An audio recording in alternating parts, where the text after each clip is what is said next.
Maaari bang tumayo ang lahat para sa ating panalangin? Sa ngalan ng Ama, ng Anak, ng Espiritu Santo. Amen. Magandang araw mga bata! Magandang araw. Ano nga ulit ang tinalakay natin noong nakaraang araw? Tama. Ngayon naman ay may ipapakita akong litrato. Sino sa kanila ang maayos tignan? Ang ikalawang litrato po, ma'am.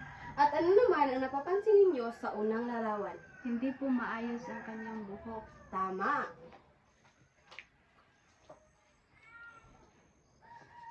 Sa araw na ito, tatalakayin natin ang mga kagamitan at paraan upang maging maayos ang ating mga buhok. Uunahin natin ang kagamitan. Ito ay suklay. Ginagamit ito upang ayusin ang ating mga buhok at hindi ito magkabuhol-buhol. Ito naman ay shampoo. Ginagamit ito upang malinis ang ating mga buhok. Ang susunod naman ay ang conditioner. Ito ay para maging mas malambot at madaling suklayin ang ating buhok. Ang susunod naman ay ang tuwalya. Ito ay para patuyuin ang basang buhok. Ngayon naman ay dadako tayo sa paraan sa paglilinis ng ating mga buhok. Isipin nyo na lang na kayo ay naliligo at ito ang inyong dapat gawin. Una ay dapat basain ang ating mga buhok. Pagkatapos basain ang inyong buhok, isunod naman ang shampoo.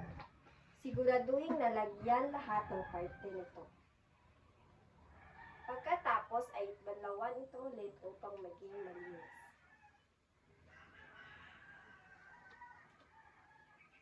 Pagkatapos naman ay lagyan ng conditioner. Siguraduhin ding nalagyan ito lahat upang maging mas malambot ang lahat ng parte na inyong buhok. Pagkatapos ay banlawan ito ng mabuti.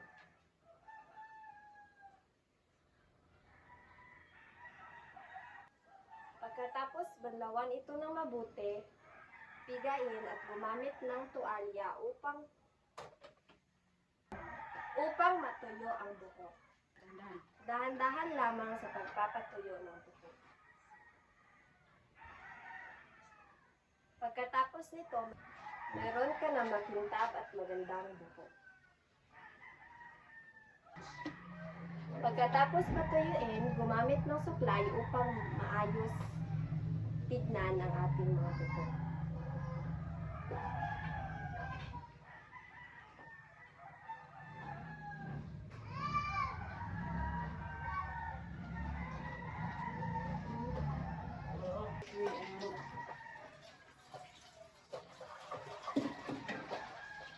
Ngayon ay tapos na tayo sa ating talakayan.